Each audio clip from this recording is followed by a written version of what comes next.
Bonsoir à toutes et à tous. Je m'appelle Guillaume Liéger, j'accompagne l'équipe d'En Marche pour l'organisation de la Grande Marche. Et je suis ravi de pouvoir vous expliquer un peu plus ce soir à la fois en quoi consiste cette Grande Marche, mais aussi vous expliquer comment vous pouvez y participer. J'espère que vous serez nombreuses et nombreux. On va attendre quelques toutes petites minutes, le temps que les gens se connectent. Et puis on commencera. Au programme ce soir, je vais vous expliquer un peu ce qu'on a fait depuis le lancement d'En Marche, le 6 avril. On va également vous donner quelques éléments un peu plus concrets sur ce qu'on appelle la Grande Marche. Concrètement, qu'est-ce qu'il y a derrière ces deux mots, Grande Marche. Et puis je vous donnerai un petit peu plus de détails sur comment vous pouvez devenir volontaire. Parce que la Grande Marche, c'est quelque chose qui ne va fonctionner que grâce à vous, que grâce aux volontaires qui vont un peu partout en France aller écouter les Français. Et je finirai par vous présenter l'application mobile, les questions en fait qui seront posées aux Français pendant toute cette opération jusqu'à la fin du mois de juillet. Je vois que des gens arrivent, c'est très bien. Je vais encore attendre un tout petit peu que tout se mette en place et je commencerai ensuite à vous donner un peu plus de détails. Donc je suis Guillaume Liéger, j'accompagne la Grande Marche. Pour ceux qui nous ont rejoints, je me présente rapidement. Donc j'ai animé un certain nombre de formations comme celle-ci, mais en personne. Donc là, on fait pour la première fois, on propose à tous ceux qui le souhaitent de suivre une formation via Facebook Live. Donc c'est une première pour En Marche. On espère que tout ça vous sera très utile, à la fois pour mieux comprendre ce que l'on veut faire après la Grande Marche et puis surtout pour concrètement devenir volontaire et participer. Ça fait 2 minutes qu'on est lancé. Alors moi-même étant alsacien, je suis très sensible à la ponctualité, donc je pense qu'on peut commencer. Alors pour tous ceux qui nous ont rejoints depuis 1 minute, je me présente une 3e fois et après c'est promis, c'est fini. Je m'appelle Guillaume Liéger, j'accompagne l'équipe d'En Marche pour l'organisation de la Grande Marche. Je suis ravi de vous accueillir ce soir. Merci beaucoup de prendre le temps de nous suivre, de suivre cette formation sur Facebook Live. L'objectif ce soir, vous donner les clés pour participer à la Grande Marche, pour devenir volontaire pour la Grande Marche. Pour cela, je vais d'abord vous dire un peu plus où en est le mouvement En Marche depuis qu'il s'est lancé le 6 avril. Je vous donnerai ensuite quelques mots-clés pour que vous compreniez très pratiquement ce que c'est que la Grande Marche. Et ensuite, je vous expliquerai ce que vous, volontaires potentiels, pouvez faire pour nous rejoindre et aller avec les milliers de personnes qui sont déjà allées frapper aux portes et écouter les Français, ce que vous pouvez faire pour que d'ici la fin du mois de juillet, on ait écouté 100 000 personnes un petit peu partout en France. Je terminerai cette présentation par vos questions. Vous pouvez, on sélectionnera un certain nombre de vos questions et je prendrai le temps d'y répondre à la fin de cette session. Je vous propose de commencer. Alors concrètement, En Marche, ça fait 50 jours que le mouvement s'est lancé.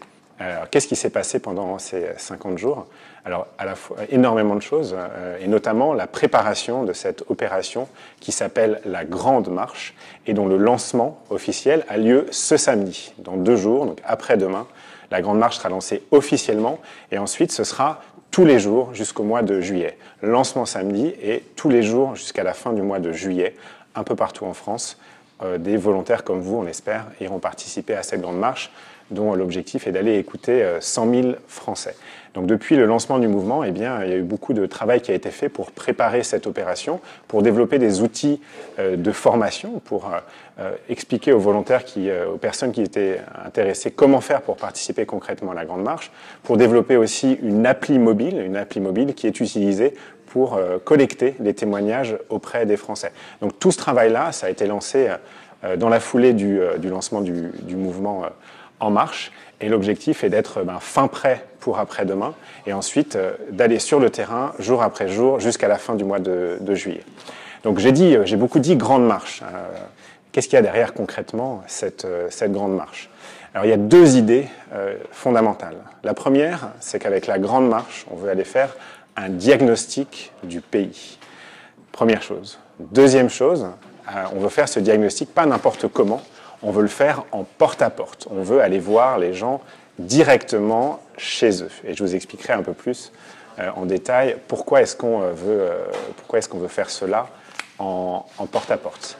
Alors un diagnostic du pays, eh bien, cette grande marche, donc, c'est l'occasion d'aller écouter les Français, de prendre le temps d'aller vers les gens, des gens qui parfois eux-mêmes n'ont pas le temps ou ne savent pas comment faire pour adresser un message à la politique, n'ont pas nécessairement accès au réseau politique, au réseau associatif pour faire entendre leur voix. Eh bien, ces gens-là, on veut aller les écouter. Et donc le premier objectif de la Grande Marche, c'est d'aller les écouter chez eux, en porte-à-porte. L'objectif est de faire un diagnostic de ce que pensent 100 000 Français qui sont représentatifs de l'ensemble de la population française, et de faire cela partout en France. Donc la Grande Marche, c'est quelque chose qui aura lieu, qui va se dérouler, qui a déjà d'ailleurs commencé. Il y a déjà eu des premières sessions de porte-à-porte un peu partout en France, que ce soit au centre de Paris, en banlieue de Strasbourg ou dans la campagne provençale. Ça a commencé, on a fait un certain nombre de tests déjà sur le terrain pour s'assurer que tout sera prêt pour le grand lancement, donc, qui, je le répète, a lieu samedi 28, après-demain. Et ensuite, eh bien, tous les jours, des gens iront frapper aux portes pour écouter les Français. Et on espère que parmi vous qui nous suivez ce soir, il y en aura beaucoup qui seront tentés par cette aventure. J'ai beaucoup dit porte-à-porte. Vous vous demandez peut-être pourquoi est-ce qu'on fait du porte-à-porte. En fait, il y a plusieurs raisons. La première, je l'ai peut-être un peu glissée. Il s'agit d'aller au-devant de ceux et celles qui ne s'expriment pas d'ordinaire spontanément. Eh bien, pour cela, la seule façon de le faire, c'est de prendre le temps d'aller jusqu'à eux, d'aller sur le pas de leur porte. La deuxième chose, et là je vais vous demander, alors à la fois de me croire sur parole, mais en fait peut-être mieux d'aller le tester vous-même sur le terrain. Le porte-à-porte, c'est une expérience assez géniale. Les gens qui participent, en fait c'est très rare que quelqu'un fasse du porte-à-porte une seule fois. Généralement lorsqu'on en fait une première fois, on a envie d'en refaire parce que on va rencontrer des gens qu'on n'a pas nécessairement l'habitude de voir dans son quotidien. C'est une excellente façon de sortir de l'entre-soi et ça, croyez-moi, c'est vraiment une expérience assez géniale. Et je pense que derrière ça, il y a un peu l'idée que le mouvement a de proposer une façon un peu différente de faire de la politique. Première chose, d'aller au-devant des gens, ne pas attendre que tout le monde vienne à soi. Et ensuite, le faire à un moment aujourd'hui où les gens ne vont pas s'attendre nécessairement à ce que vous veniez les voir. Vous verrez, ils seront souvent surpris. Et vous serez surpris vous-même par l'accueil que vous recevrez lorsque vous irez faire du porte-à-porte. Et enfin, le porte-à-porte, ça vous permettra de découvrir des choses dont vous n'avez pas nécessairement idée tout près de chez vous. Il n'y a pas besoin de faire 500 km pour se confronter à une réalité très différente. Et ça encore, je pense que ça contribue à le fait que c'est une expérience qui est extrêmement enrichissante. Et puis dernier point, vrai dernier point sur le porte-à-porte, c'est moderne. Alors ça paraît un peu bizarre de se dire que ce geste-là, c'est une technique moderne. Mais alors je ne veux pas demander de me croire moi cette fois, je veux vous demander de croire quelqu'un de l'autre côté de l'Atlantique qui s'appelle Barack Obama. Barack Obama, il a toujours fait énormément de porte-à-porte. Alors lui, pendant ses campagnes électorales, mais il a continué à le faire, et les volontaires pour lui ont continué à le faire après même qu'il ait été élu, typiquement un peu avec le même objectif qui était d'aller écouter les gens. Donc le porte-à-porte, j'espère que ces quelques points vous convaincront d'essayer. Mais encore une fois, je pense que la meilleure chose à faire, c'est que vous testiez une première fois et que vous fassiez une idée par vous-même. Donc la Grande Marche, si je résume, c'est un grand diagnostic en porte-à-porte pour aller à la rencontre de 100 000 Françaises et Français un peu partout en France. Et pour cela, pour réussir cette Grande Marche, pour que d'ici la fin du mois de juillet, on ait parlé à 100 000 personnes, eh bien, on a besoin de vous, on a besoin de volontaires, on a besoin de vrais gens pour aller justement à la rencontre de ces Français. 4 000 volontaires, c'est notre objectif, d'avoir 4 000 volontaires qui participent à la Grande Marche. Et je vais vous faire un petit calcul rapide. 4 000 volontaires qui vont chacune faire 3 fois du porte-à-porte d'ici fin juillet. Et bien, grâce à ça, on aura ces 100 000 témoignages. Donc vous voyez que c'est à portée de main si vous nous rejoignez. Donc on a besoin de vous, on a besoin de volontaires. Il y en a déjà, il y a en tout et pour tout, il y a en tout 12 000 personnes qui ont déjà dit qu'elles étaient prêtes à participer à cette grande marche. Eh bien, maintenant, le travail de toute l'équipe d'En Marche, c'est de s'assurer qu'un maximum de ces 12 000 volontaires potentiels eh bien, deviennent des volontaires actifs sur le terrain. Et puis, si on va même au-delà de 4 000 volontaires, eh bien, ce sera d'autant mieux. On ira d'autant plus vite pour aller collecter ces 100 000 témoignages. Donc, mais on a besoin de 4 000 personnes qui vont chacune faire 3 fois du porte-à-porte. 3 fois du porte-à-porte d'ici la fin du mois de juillet, c'est à la portée de beaucoup de gens, j'espère.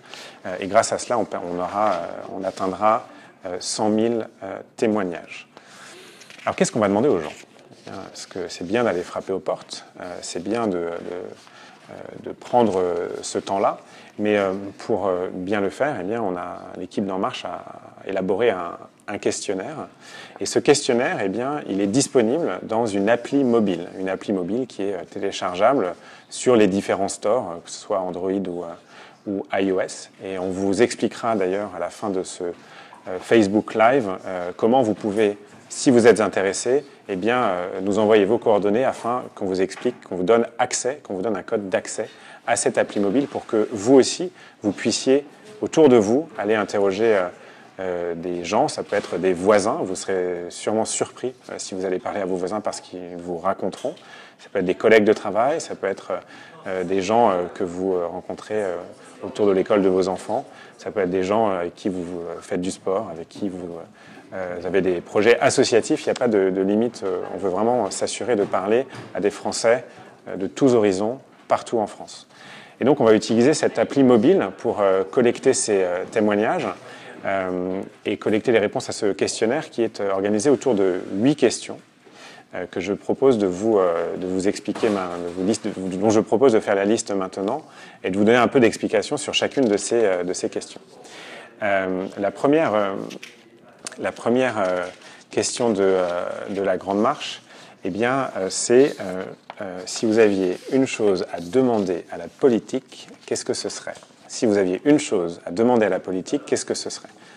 Donc, vous allez voir, beaucoup des questions que je vais vous poser sont des questions ouvertes, c'est volontaire, puisqu'on veut être surpris nous-mêmes par les choses que l'on va entendre.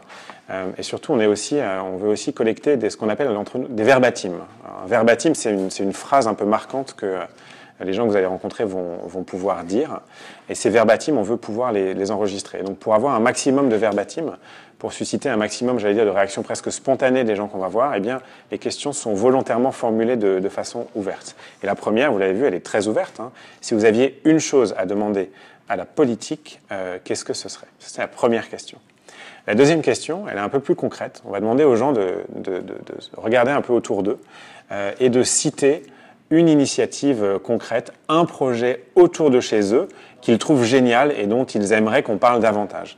Ça peut être un projet associatif, ça peut être un proche qui a fait quelque chose de très simple. On a eu, lors d'un porte-à-porte, quelqu'un qu'on a rencontré qui nous a dit « Moi, j'ai envie de parler de ma mère, là, qui en ce moment accueille un réfugié syrien. » Voilà, ça peut être quelque chose d'aussi simple que cela, ou ça peut être une association de quartier dont vous avez envie, dont vous trouvez le travail génial et vous aimeriez bien qu'on parle davantage de cette association, peut-être pour susciter d'autres vocations. Donc cette deuxième question, c'est pouvez-vous nous citer autour de vous une initiative concrète, y compris dans votre entourage, qui mériterait d'être connue et développée. Les questions suivantes, vous allez voir, elles fonctionnent par paire. La première, c'est qu'est-ce qui marche quel a été pour vous le meilleur moment depuis le début de l'année 2015? Le meilleur moment depuis le début de l'année 2015, alors on précise, vous verrez dans l'appli, on précise hors vie intime et amoureuse. On veut que les gens nous parlent de choses qui les ont marquées, qui leur ont plu depuis le début de l'année 2015, mais évidemment, on veut limiter ça, enfin on veut, disons, ne pas entrer dans un champ de la vie intime, c'est pour ça qu'on se permet de préciser cela. Et il y a une question un peu miroir qui est quel a été pour vous le pire moment depuis le début de l'année 2015, là encore, hors vie intime et amoureuse.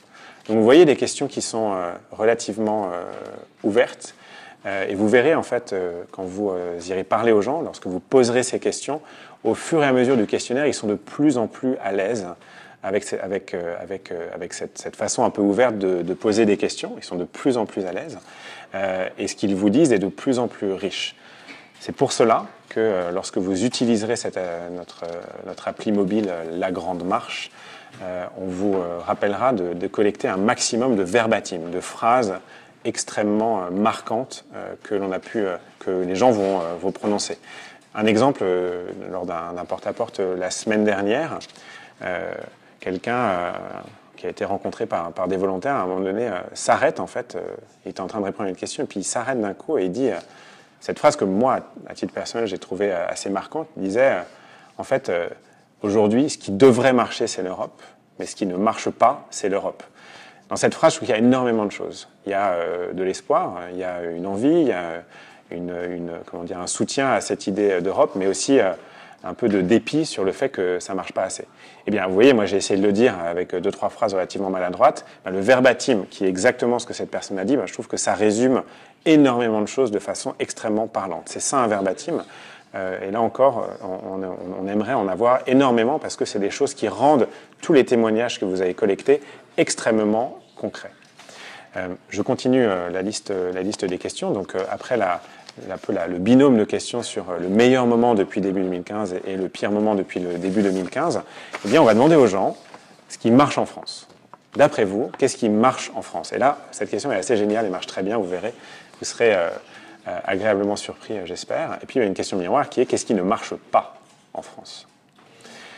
Je me permets, je fais une petite parenthèse pour vous donner un petit conseil pratique lorsque vous posez ces questions.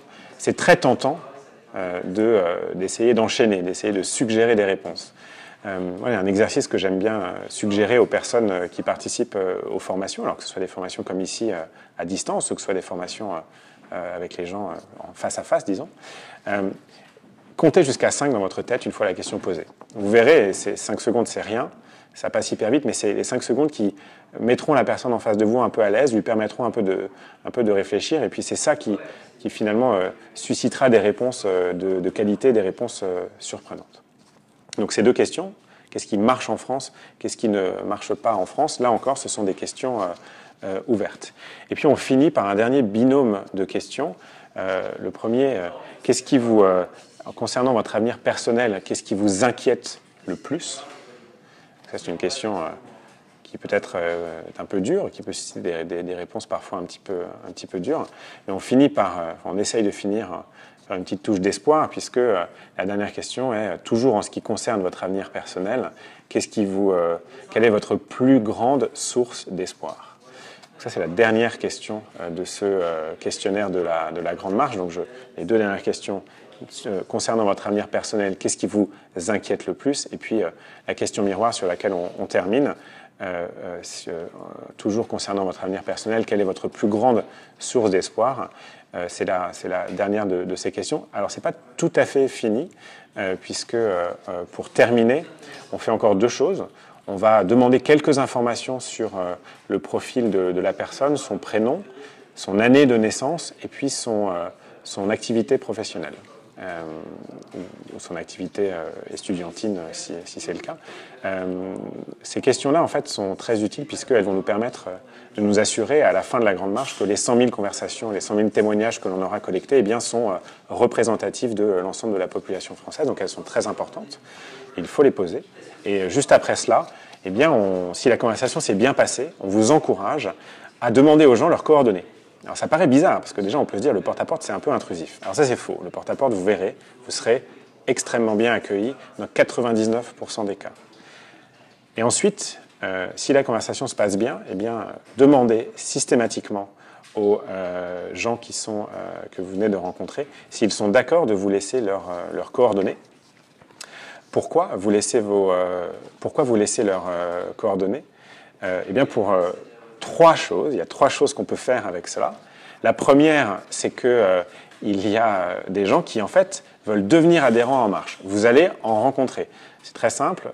Jeudi soir dernier, 100% des gens qui ont répondu aux questions, lors d'une session de porte-à-porte, 100% des gens qui ont répondu aux questions ont dit qu'ils étaient prêts à devenir adhérentes ou adhérents d'En Marche.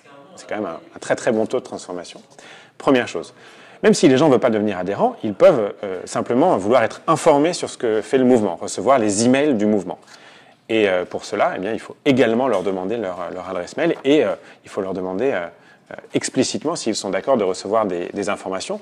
Tout cela ensuite sera transmis à l'équipe d'En Marche qui contactera ces personnes pour leur demander de confirmer soit leur adhésion, soit le fait qu'elles sont d'accord de suivre les nouvelles, la newsletter d'En Marche. Et puis il y a un troisième cas de figure. Vous allez rencontrer des gens incroyables, j'en suis sûr. Vous allez rencontrer des gens à un moment donné incroyables. Eh bien, certaines de ces personnes, l'équipe d'En Marche aura envie de les recontacter par la suite. Pour cela, il faut qu'ils soient d'accord, qu'elles soient d'accord. Et donc, là encore une fois, si la conversation s'est bien passée, si vous avez trouvé que l'échange était particulièrement intéressant, eh bien, on vous demandera de demander à la personne si elle est d'accord d'être recontactée par la suite par l'équipe d'En Marche. D'ailleurs, à la toute fin du questionnaire, juste avant de clore ce questionnaire, vous aurez la possibilité d'indiquer quels sont le top 1% des conversations que vous avez eues. Pourquoi est-ce qu'on vous demandera ça, le top 1%, donc vraiment les conversations les plus incroyables que vous aurez eues? Eh bien, on vous demande cela parce qu'après, les témoignages de ces gens-là vont être lus en personne par les gens de l'équipe d'En Marche. Sans entrer dans le détail du traitement, les 100 000 questionnaires vont être traités de façon automatique grâce à une série d'algorithmes, mais il y en a une partie que l'on veut lire et cela, on va vous demander de les identifier. Donc le top 1% des questionnaires, il faudra le signaler. Et si, par ailleurs, vous pensez que ça vaut la peine que ces personnes soient recontactées par En Marche, là encore, il faudra leur redemander. Alors vous verrez, si vous décidez de nous rejoindre, si vous utilisez l'appli mobile, vous verrez tout ça est très simple, elle est relativement, j'allais dire, intuitive, mais vous découvrirez très vite que l'équipe d'En Marche est extrêmement réactive pour vous aider et vous assurer que tout se passe au mieux. Comme je vous le disais, à la fin de cette session, on vous proposera un lien qui vous permettra de laisser votre adresse mail et votre code postal. Et grâce à cela, on pourra vous créer un compte pour accéder à l'appli mobile. L'appli, elle est gratuite, elle est disponible sur les stores, mais pour y accéder, il faut qu'on vous crée un compte comme volontaire. Et vous pourrez, grâce au lien qu'on vous indiquera à la fin de ce Facebook Live, vous pourrez nous dire si vous êtes intéressé. N'oubliez pas, indiquez votre mail, indiquez votre code postal et l'ensemble des informations qui vous seront demandées. Je pense que je vais m'arrêter là, je vais arrêter de parler et je vais maintenant prendre certaines des questions que vous avez posées et je vais y répondre. La première chose, alors quelqu'un a fait une remarque, Valérie de Buisson, le porte-à-porte, c'est pas nouveau. C'est même très vieux, absolument. C'est pas nouveau, c'est même très vieux, mais c'est pas une raison pour pas en faire déjà. Le fait d'aller parler en direct à des gens, cette idée très simple que le contact direct, le contact humain, c'est quelque chose qui est enrichissant et efficace, absolument. C'est pas une idée nouvelle, et heureusement. Là, ce porte-à-porte, il est appliqué à quelque chose qui, en fait, a assez peu été fait, voire jamais été fait, en tout cas depuis plusieurs dizaines d'années en France. Utiliser cette technique pour aller non pas gagner des voix, comme c'est le cas quand on utilise du porte-à-porte dans une campagne électorale, mais pour aller écouter les gens et le faire à une telle échelle, eh bien ça, en soi, c'est nouveau. Et l'utiliser cela comme source pour faire un très très grand diagnostic, eh bien ça, c'est un petit peu nouveau. Rejoindre un groupe local. Y a-t-il des permanences en province? Alors des permanences, je ne sais pas si vous appelez permanence, vous appelez sur un local, il y a des coordinateurs partout en France. Si vous nous laissez vos coordonnées à la fin de ce fil, eh bien on vous mettra en contact avec votre coordinateur s'il y en a. Alors je dis partout en France, il y en a dans beaucoup d'endroits. Je ne vais pas vous garantir qu'il y en a aujourd'hui dans tous les villages de France, mais il y en a dans beaucoup d'endroits. Donc il y a des gens dans beaucoup d'endroits de France qui pourront vous aider, vous orienter, vous briefer un petit peu sur qu'est-ce que c'est le porte-à-porte, comment ça marche. Vous ne serez pas tout seul. Si vous souhaitez rejoindre un groupe mené par un coordinateur, eh bien, il vous briefera, il vous expliquera comment tout cela fonctionne. Et il y en a en effet un petit peu partout en France. Si on n'a pas été contacté par un coordinateur, on ne pourra pas commencer samedi, dit Alain Djao. Eh bien si, pourquoi vous pouvez, j'espère qu'en tout cas, avec tout ce que je vous ai expliqué aujourd'hui, ça vous donnera un petit peu plus envie de participer à cette grande marche. Qu'est-ce qu'il faut pour participer à la grande marche? C'est simple, il faut avoir un peu de temps, samedi, pour se lancer. Il faut avoir téléchargé l'appli mobile. Et ensuite, il faut choisir un endroit où aller. Alors, vous pouvez commencer par votre quartier. il faut savoir que tout ce que vous enregistrez sur l'appli mobile est immédiatement synchronisé et remonte jusqu'à l'équipe d'En Marche, quasiment en direct. Donc vous pouvez vous-même, si vous êtes motivé, commencer dès samedi. Alors j'ai tendance à, je pense que le porte-à-porte c'est quelque chose qui est d'autant mieux quand ça se fait en groupe. Donc j'aurais tendance à vous encourager de trouver quelques personnes pour venir avec vous et aller faire du porte-à-porte à plusieurs. C'est toujours un peu plus sympa de rentrer ensemble dans un immeuble puis de se partager les étages, ou bien si c'est un quartier d'habitat individuel, de se partager des rues ou des pâtés de maison. Mais vous pouvez, à partir du moment où vous nous laissez vos coordonnées à la fin de ce fil et vous téléchargez l'appli mobile, eh bien vous pouvez participer à la Grande Marche et tout ce que vous enregistrerez comme question sera... les réponses plutôt que vous enregistrez, tout cela sera synchronisé. On me pose une question sur Windows Phone. On est en train de le mettre en place sur Windows Phone. Je ne peux malheureusement pas vous garantir que ce sera le cas pour samedi, mais en effet, nous avons ça à l'esprit. On a développé l'application initialement sur Android et iPhone et on est en train de le passer sur Windows Phone. Ce sera prêt très rapidement. Malheureusement, je préfère ne pas faire de promesses que je ne suis pas certain de tenir et je ne peux pas vous garantir que ce sera prêt pour samedi pour le lancement. Dans ce cas-là, ce que vous pouvez faire, c'est que vous pouvez nous l'indiquer en nous laissant vos coordonnées à la fin de ce fil Facebook. Il existe un questionnaire papier. Vous pouvez commencer avec un questionnaire papier. Et ensuite, ce questionnaire papier, on vous demandera de l'envoyer, soit de le remettre à un coordinateur s'il y a un coordinateur près de chez vous, soit de l'envoyer par voie postale à l'équipe d'En Marche, soit, si vous avez la possibilité de le faire, de le scanner. Comment est-ce qu'on se présente pour le porte-à-porte? C'est une excellente question. Là, c'est très simple, on se présente comme on se présente normalement lorsqu'on arrive chez des gens. Donc, je vais faire comme si j'arrivais chez vous. Bonjour, je m'appelle Guillaume Liéger, je suis volontaire pour la Grande Marche, qui est une grande opération lancée par En Marche, le mouvement d'Emmanuel Macron, pour aller faire le diagnostic du pays en porte-à-porte. Auriez-vous quelques minutes pour répondre à mes questions? Aussi simple que ça. Je peux le refaire. Bonjour, je m'appelle Guillaume Liéger, je suis volontaire pour En Marche, le mouvement d'Emmanuel Macron.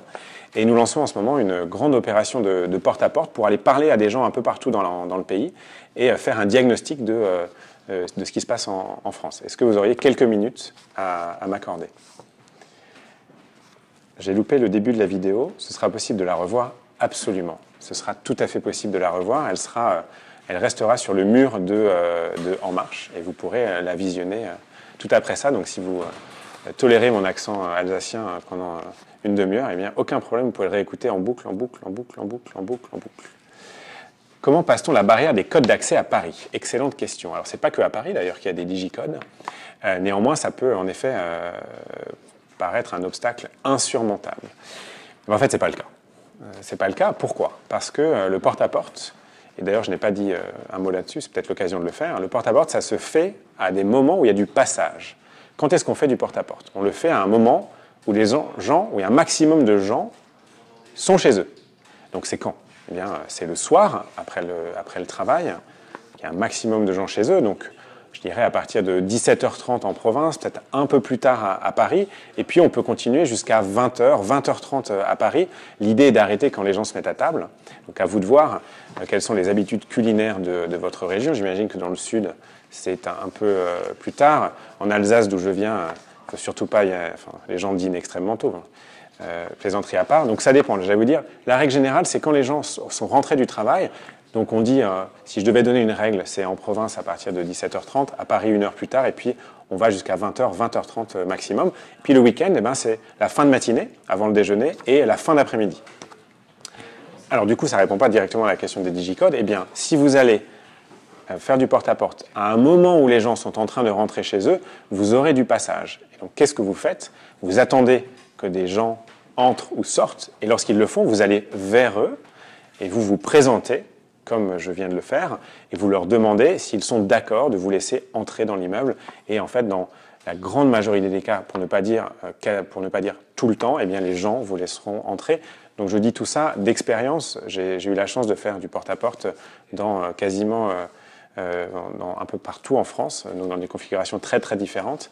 Et eh bien, vous serez surpris, les gens sont beaucoup plus sympas que vous ne le pensez. Et si vous vous présentez extrêmement clairement, que vous dites que vous êtes volontaire pour En Marche, en gros, qu'il n'y a pas de doute sur le fait que vous n'êtes pas là pour leur vendre des aspirateurs ou les recruter comme témoins de Jéhovah, eh bien vous verrez qu'il n'y a aucun problème. Comment passe-t-on la barrière des codes? Ah oui, et donc du coup, à ce moment-là, ça, tout simplement, comment est-ce qu'on passe la barrière des codes d'accès? C'est facile, on attend que quelqu'un rentre ou sorte. Et vous verrez, il y a même certains immeubles où en fait, il y a des sonnettes directement sur la porte d'entrée. Lorsque vous faites, à ce moment-là, eh bien, vous sonnez et lorsque quelqu'un répond, vous vous présentez de la même façon et vous demandez très poliment la permission de participer, de rentrer dans l'immeuble. Est-ce qu'il y a d'autres dates que samedi? En fait, tout le temps. Chaque jour est une occasion d'aller faire du porte-à-porte. Donc, pour cela, la meilleure façon de savoir s'il y a des actions organisées par un coordinateur près de chez vous, eh bien, encore une fois, c'est de nous laisser vos coordonnées à la fin de ce fil, afin qu'on les transmette aux coordinateurs et eux vous contacteront pour vous indiquer à quel moment il y a du porte-à-porte. Si vous vous sentez d'y aller dès maintenant, et j'espère que certains d'entre vous, j'espère que tout ce qu'on vous raconte depuis une demi-heure, ça a convaincu une partie d'entre vous que vous pouviez y aller dès maintenant, eh bien, vous pouvez aussi décider, avec un petit groupe d'amis, d'aller en faire, vous, à n'importe quel moment. La Grande Marche, ça débute officiellement ce samedi, et ça va durer tous les jours jusqu'à la fin du mois de juillet. Tous les jours jusqu'à la fin du mois de juillet, parce qu'on veut avoir 100 000 conversations. Très bien, on va vous envoyer tout de suite un formulaire. Dans quelques minutes, vous retrouverez en lien à la fin de cette vidéo le formulaire pour donc aller dans les commentaires. Vous verrez dans les commentaires, En Marche va poster un lien vers un formulaire pour que vous puissiez vous inscrire pour rejoindre la Grande Marche. Je vais m'arrêter là. Je vous remercie d'avoir passé cette demi-heure avec nous. Je vous souhaite une excellente soirée et une très bonne marche. Merci.